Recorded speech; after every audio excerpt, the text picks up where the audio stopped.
Welcome to episode 3, Black, White, Left, Right Sports Podcast. On today's episode, we're going to take a deep dive into the Ashes second test that finished a couple of days ago and do a quick preview of the next test. That will be all for this episode. So let's get into it. What a result. Australia ended up winning.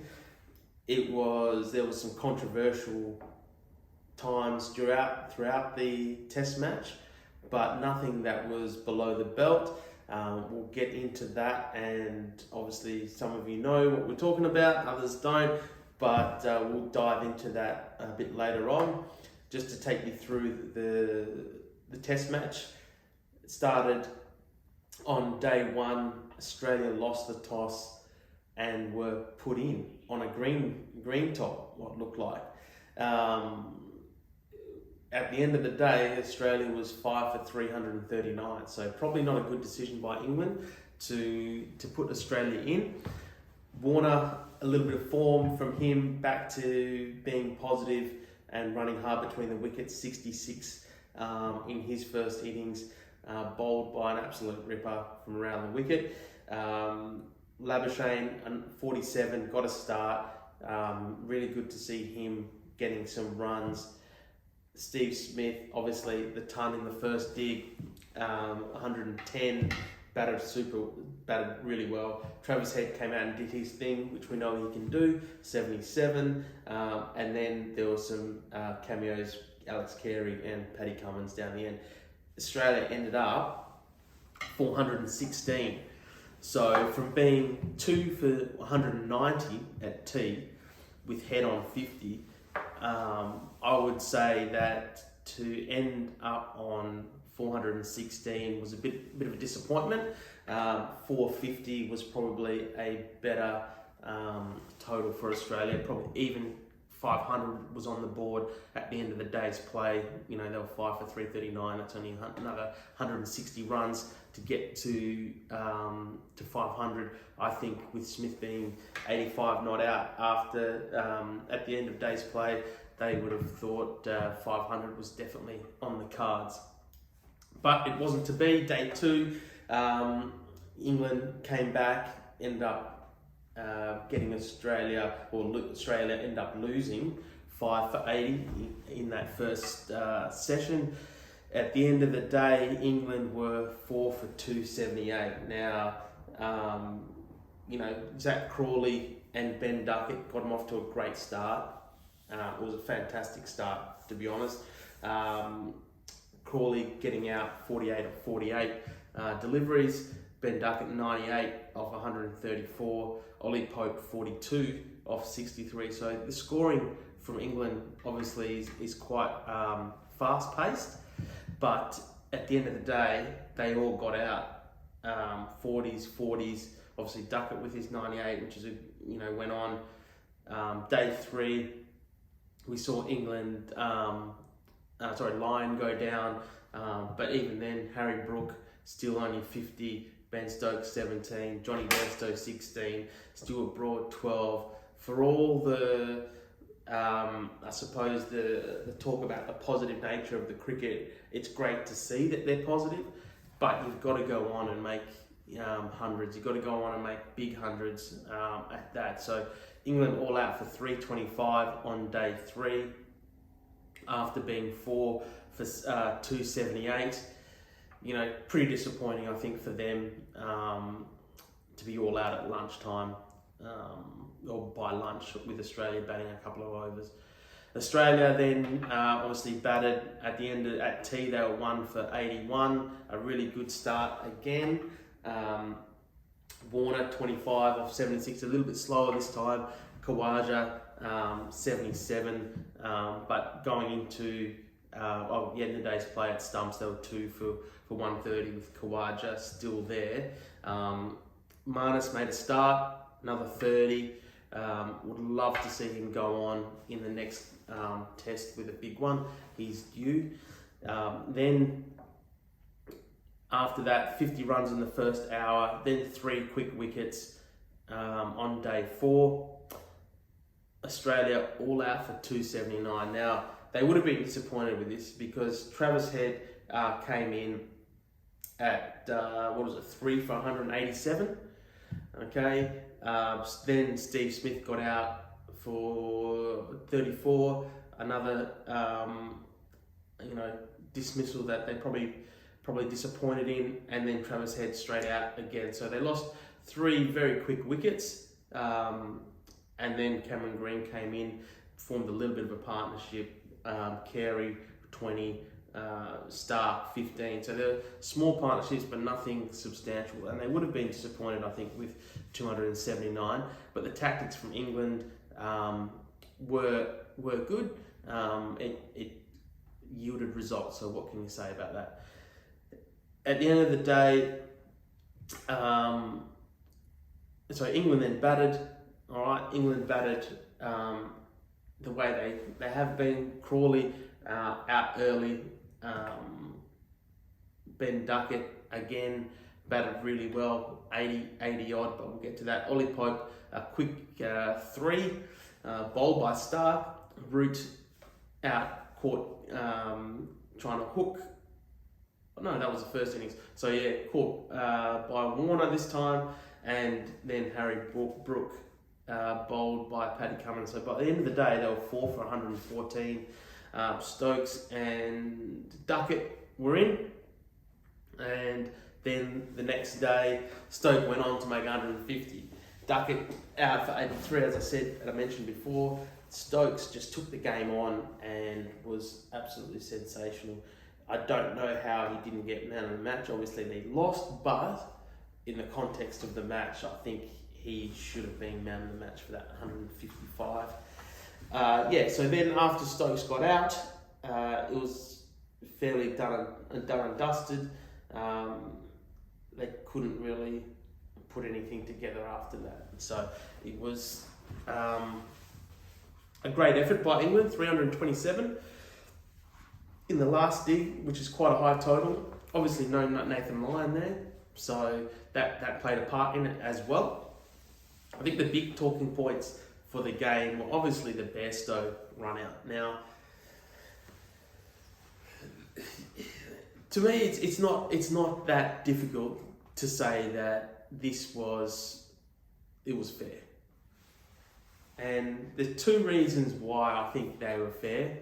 One, Bairstow was trying to do it to the Australian batters, and if he had done it and hit the stumps, I don't think Ben Stokes would have rescinded the appeal.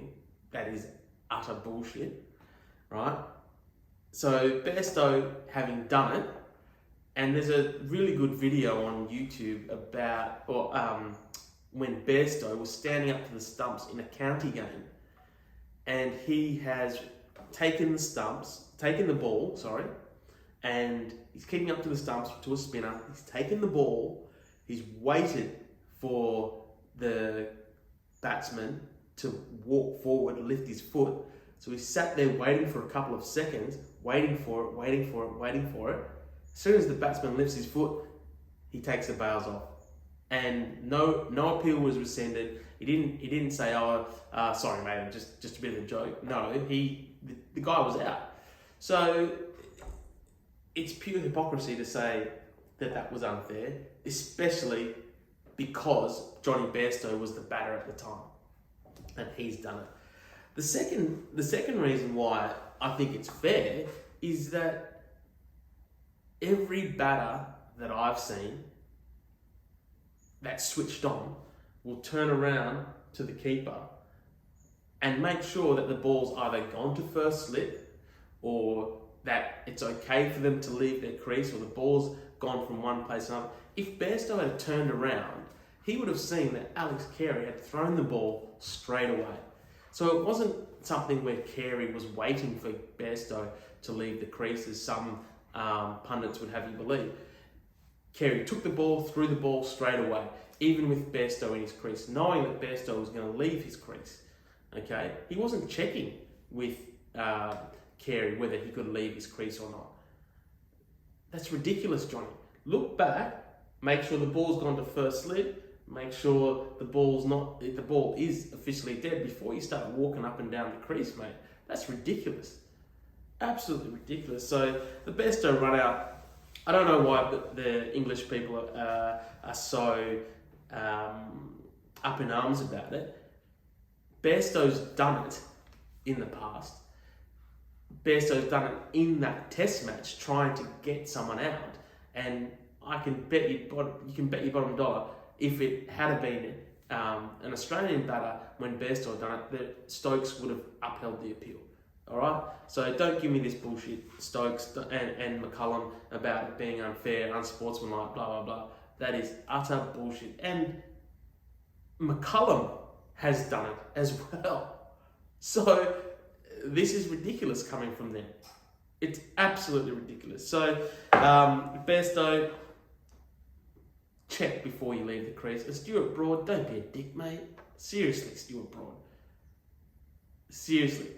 Again, if it had been an Australian batter in their innings, in the Australian innings, it would have been all fair in love and war. This is the Ashes, mate. Switch on. Switch on. The short pitch bowling. I wasn't a big fan of it. It kept going on forever and ever, it seemed. And I thought there were better tactics out there. And eventually they switched to the one side of the field and bowled outside of start, making him hit in a different direction. Or if he wanted to hit in the same direction he was hitting before, he'd have to drag it from a long way outside off stump.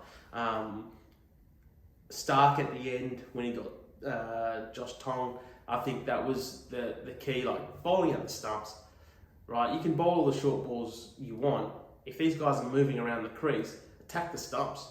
So when you see them move, throw in that Yorker.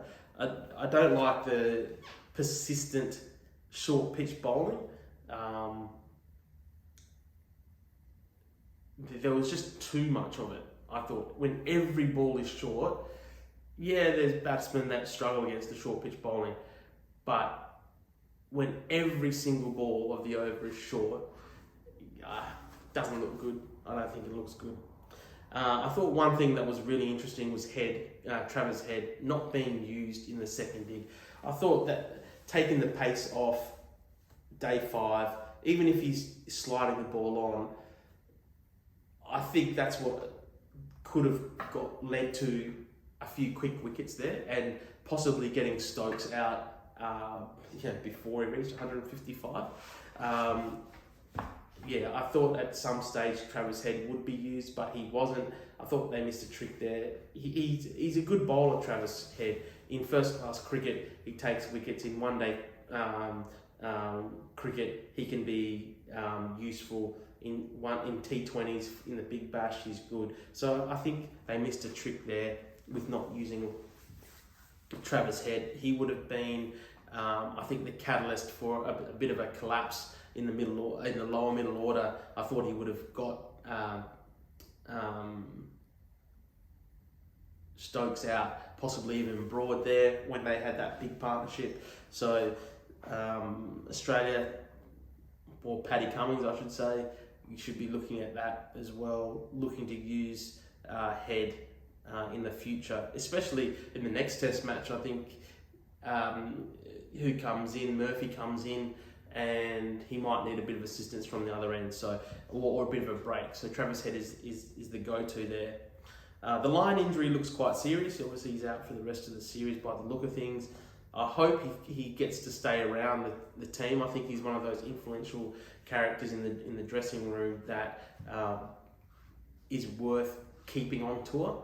And if he can get any treatment while he's there for the so he's ready for the next series, that'll be great. There's a short turnaround from this test. The next test starts tomorrow already. So it's only 3-4 day turnaround before this test up north in England, and I think it's going to be quite hostile. I think it's going to be quite interesting to see what the team select. You know, Jimmy Anderson really hasn't had an effect. Ollie Robinson, I'm not sure what kind of effect he's really having. So, it's a hard one. I know he's taking wickets, Ollie Robinson, but I'm not sure who comes in that case for the English team. You know, you've got obviously Mark Wood sitting there. I would be picking him, but I'm not sure who else can bowl in the English setup at that level. For the Australians, it might be a case of resting someone. Obviously, Hazelwood is come back from a side injury, so maybe the short turnaround would be a little bit of a risk for him. So maybe you look at bringing Boland back in for that Test match, who's nice and fresh. You've also got Nessa sitting there in the wings as well. I think he would be a good one in terms of, okay, well, he can bat as well.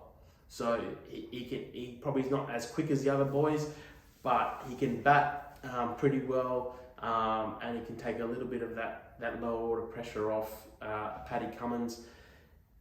He's very consistent. He can bowl to a plan. He can get a bit of reverse as well. He can angle it in, swing away kind of thing. So Nessa is still sitting there as well.